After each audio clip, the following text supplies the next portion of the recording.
Welcome back to Iceland News Review. My name is Josie and Gaitens. I'm a journalist with Iceland Review. And what's in the news this week? Well, it's kind of quiet. There's no eruption, there's no election, and when I told our videographer Art what was in the news, he said it was super boring. And so he's taken us here to this waterfall where I have to try and compete over the sound of the water and tell you what's going on. I still think there's interesting things to talk about. I'm going to do my best to deliver them to you.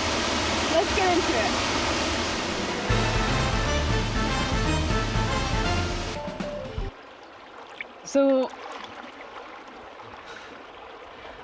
So here we are. We've made it to Reykjadalur, just outside of Grindavíkurvegur, which is maybe a 40-50 minute drive from Reykjavik. And in these slightly more chill environments, I'm going to go over the news that we have this week. So to start off with, I'm sure many of you who've been following this already know that the volcano is officially over. So the eruption between Stora Skogfell and Silgarfell, that one's not so easy. On the Reykjanes Peninsula, it's officially over as of December 9th. This was declared by the Icelandic Meteorological Society. They sent drones over the area to assess the situation and found that lava was no longer breaching the surface. And a statement from them said that the 8th of December was the last time a glow was seen from the volcano on their webcams.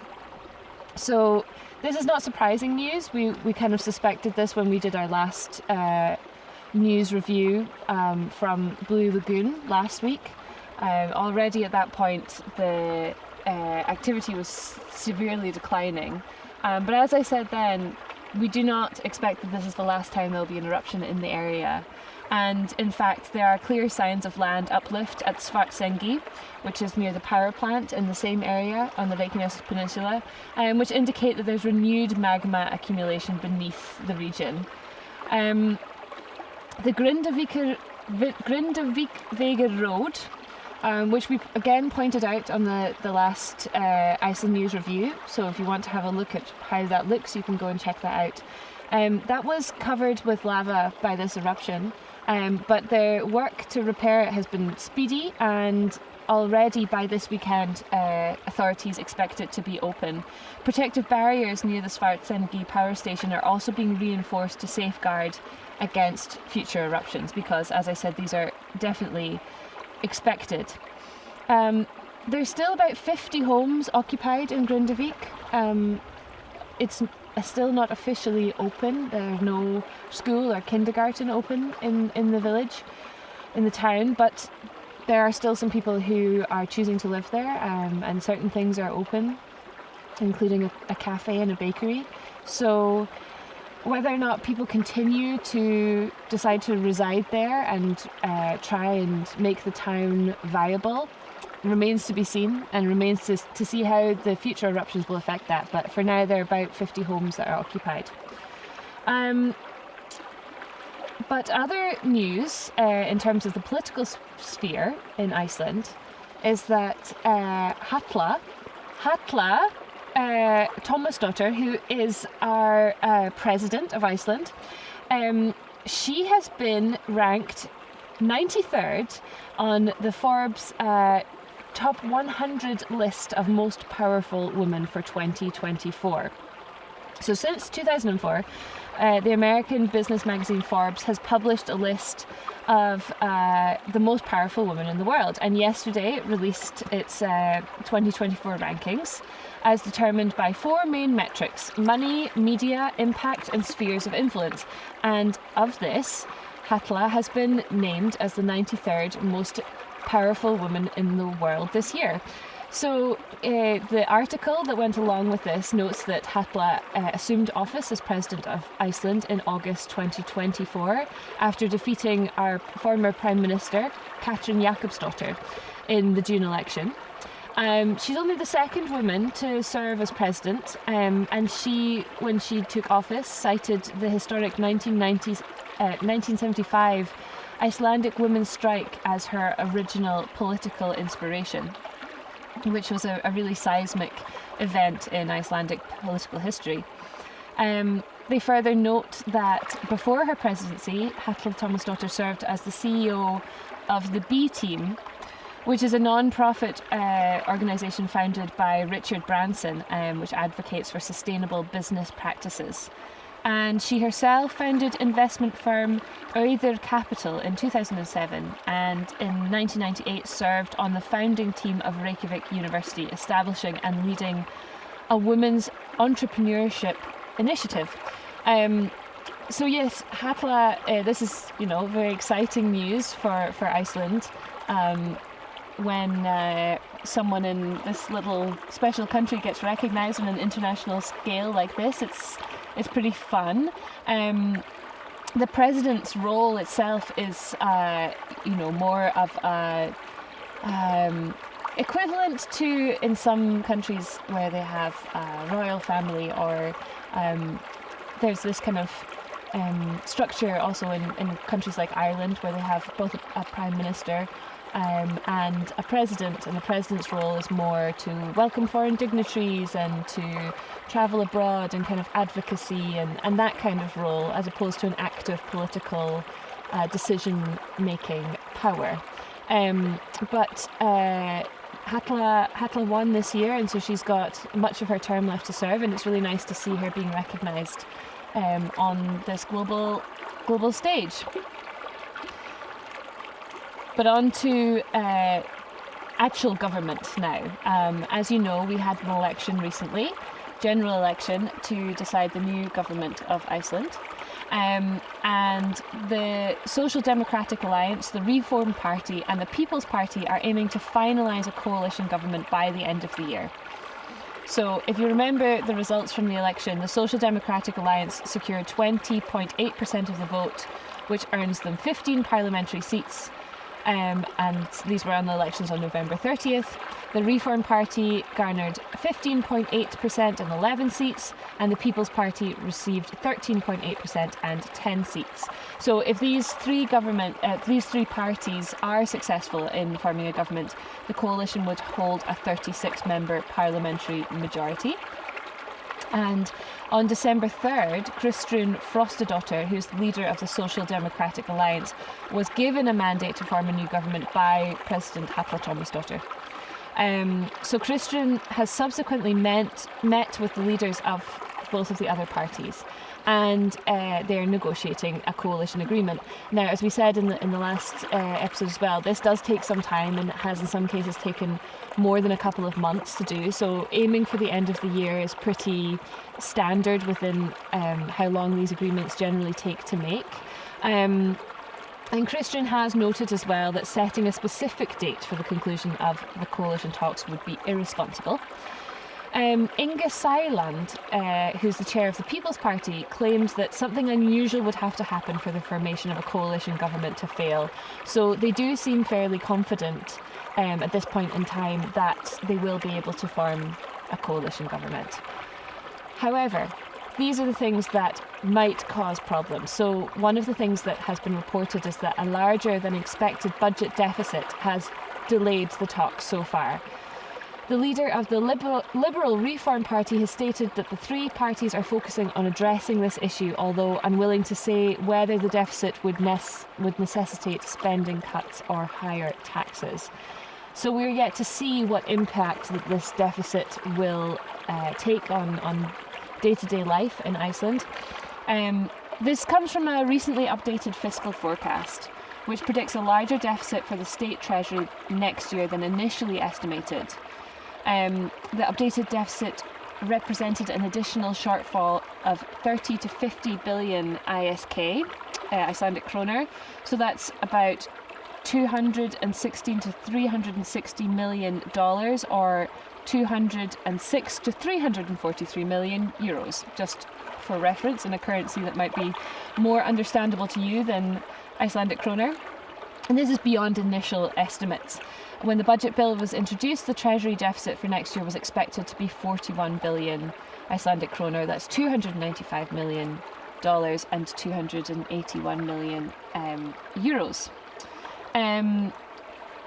there is a shared commitment between the parties that they have stated that is to reduce the number of ministries, and this is for budgetary requirements and also for streamlining administration in general. So currently there are 10 ministries. I'm not going to list them all, but they have, all of the parties who are involved in coalition talks have agreed that they want to reduce this number.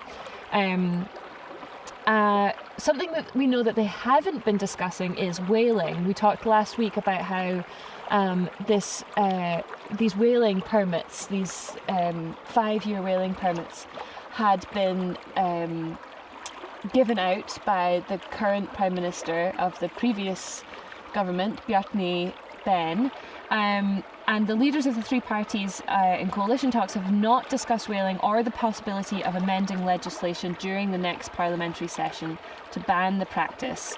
Kristian Frostadóttir stated that she would not have issued the whaling permit during the transitional period, as Bjarni Benediktsson did.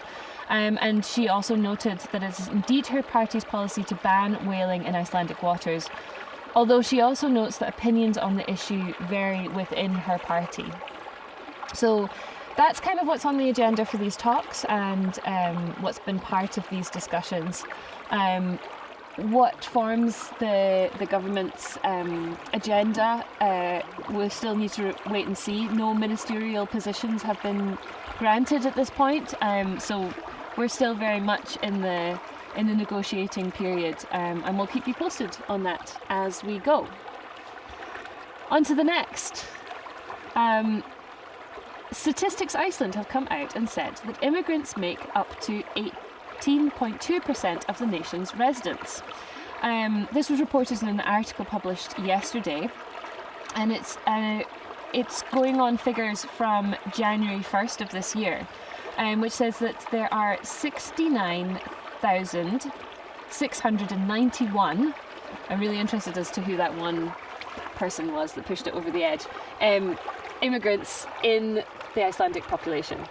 This marks an increase from 16.7% or 62,000 and some other individuals in 2023 and from 7.4% in 2012. So you can see just in the last 12 years how the immigrant population in Iceland has grown.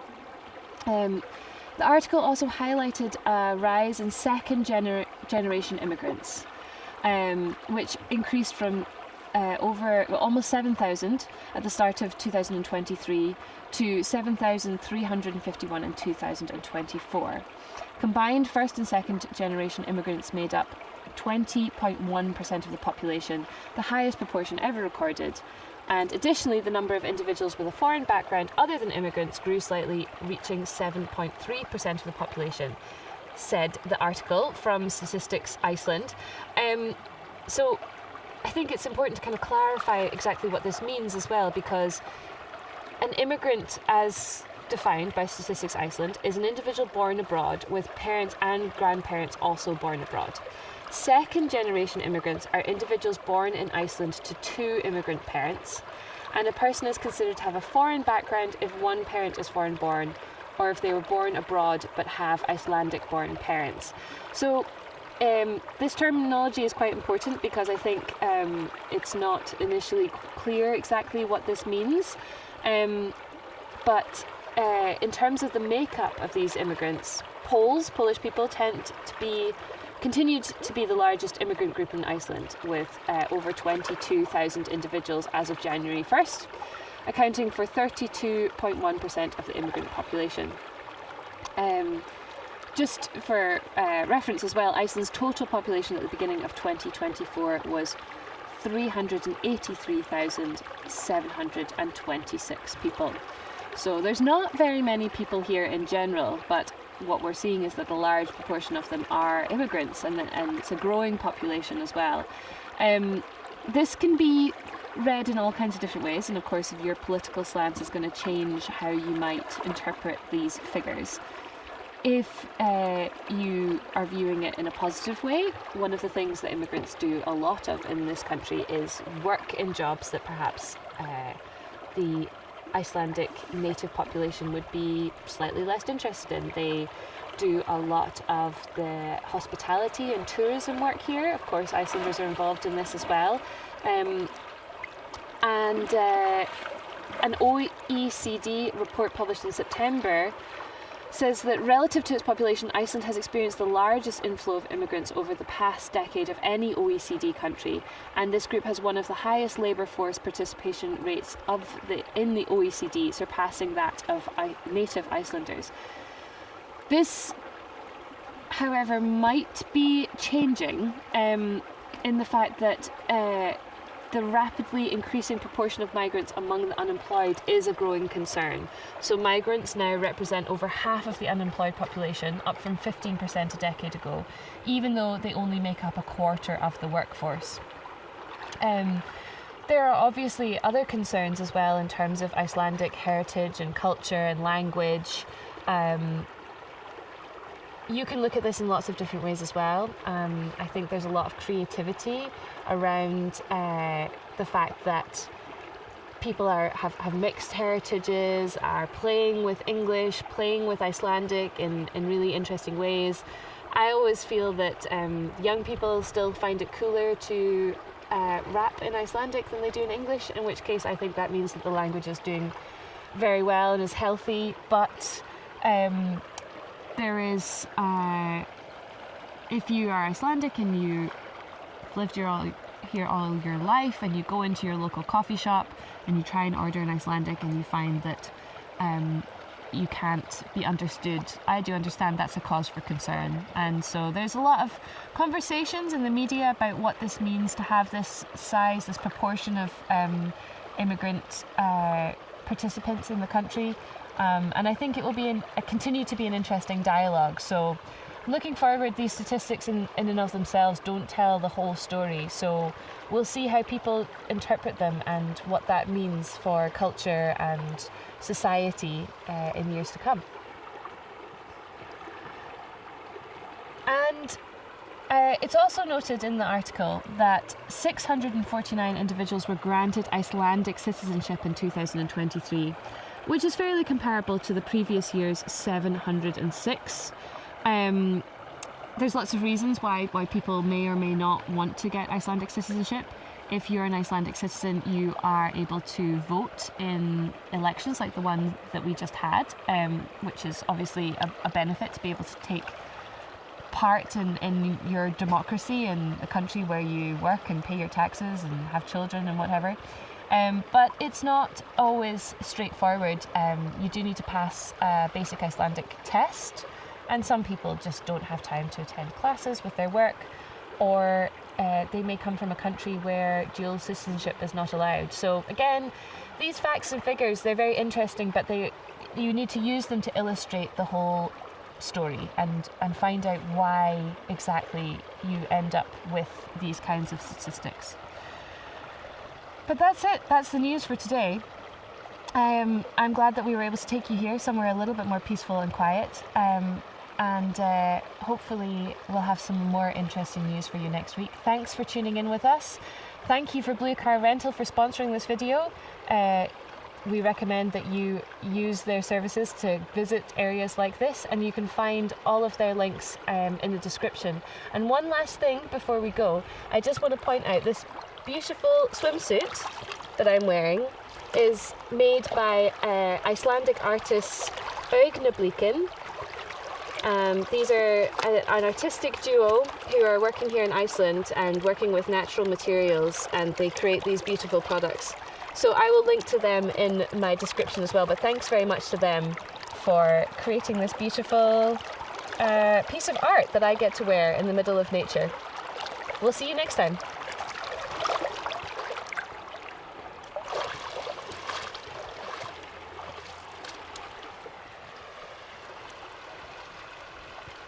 It's cold.